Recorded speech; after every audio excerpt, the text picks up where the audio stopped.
शांतिपूर्वक ये पट्टी बांधें, गवर्नमेंट को ये दिखाएं कि गवर्नमेंट जो है जो ये काम कर रही है वो एक कानून के दायरे में करे।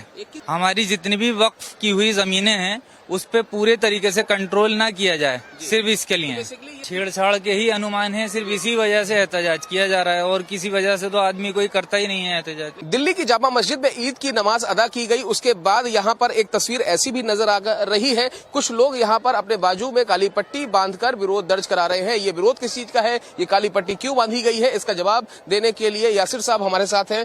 हजरत ये बताइए आखिरकार ये पट्टी क्यों बांधी गई है, किसके कहने पर बांधी गई है और ये संदेश क्या दे रही है? ये सिर्फ पुरअमन तरीके से एहतजाज करने के लिए जमीयत उलमाए हिंद के जरिए हमसे तलकीन किया गया है कि आप जो है सिर्फ शांतिपूर्वक ये पट्टी बांधें, गवर्नमेंट को ये दिखाएं कि गवर्नमेंट जो है जो ये काम कर रही है वो एक कानून के दायरे में करे। ये किस चीज के लिए, किसके विरोध में है? हमारी जितनी भी वक्फ की हुई जमीनें हैं उस पे पूरे तरीके से कंट्रोल ना किया जाए, सिर्फ इसके लिए बेसिकली ये वक्फ जो बिल आ रहा है उसका विरोध है, उसके लिए आप लोग ये एहतजाज कर रहे हैं? जी हाँ, बस इसी के लिए। आपके चाचा भी हैं साथ में, ये सेम माजरा है, सेम चीजें हैं, इसकी वजह से आप भी अपना विरोध दर्ज करा रहे हैं और क्या मतलब संदेश दे रहे हैं? और क्या लगता है आपको कि वक्फ बिल अगर सरकार लेकर आती है तो उसमें कहीं ना कहीं हमारी या आपकी मतलब क्या हमारा नुकसान है, क्या आपका नुकसान है, कुछ अगर बता सके तो? देखो इतना तो खैर मैं नहीं बता पाऊंगा, तो जो हमारे जो बड़े उलमा हैं इसका जवाब तो वही लोग देंगे जी। मतलब वैसे सारा सीधी सी बात तो यह है कि आज तक किसी ने इसके साथ छेड़छाड़ नहीं की, किसी को कोई तकलीफ कोई नुकसान नहीं पहुंचा।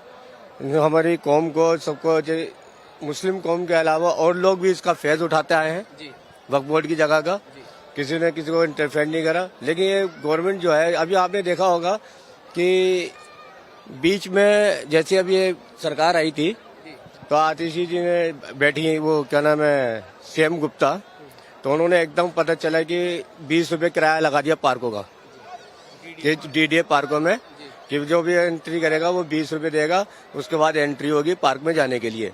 तो जाहिर सी बात है वो कुछ ना कुछ ऐसा एजेंडा बनाना चाह रहे हैं कि वक्फ बिल को अपने अंडर में लेके कोई ऐसी छेड़छाड़ करी जाएगी बात में। इस बात का भी हमारे दिल में खौफ है। मतलब इस बात का आपको भी बहुत लाजिम है कि डर है कि कहीं ना कहीं वक्फ संशोधन बिल के तहत उस बिल को लाकर कहीं ना कहीं जो आपकी वक्फ की प्रॉपर्टीज हैं, आपके अधिकार हैं, उसमें कहीं ना कहीं छेड़छाड़ हो सकती है। छेड़छाड़ के ही अनुमान है, सिर्फ इसी वजह से एहतजाज किया जा रहा है और किसी वजह से तो आदमी कोई करता ही नहीं है एहतजाज किसी भी तरीके। इतने मुबारक मौके पर इस तरीके से पट्टी बांधकर ये संदेश देना, ये कहीं ना कहीं संदेश नहीं है सर हमारा। हम तो ईद की नमाज पढ़ने आए हैं, इस वक्त में इस बात को हम करना ही नहीं चाहते। हम तो सिर्फ खुशियां बांटना चाहते हैं, अच्छे तरीके से खुशियां बटें। और आप लोग भी देखिए, आप हमारे साथ खड़े हैं, हम आपको भी मुबारकबाद देते हैं। आप हमारे घर आइए, शीर खाइए, खुशियां मनाइए।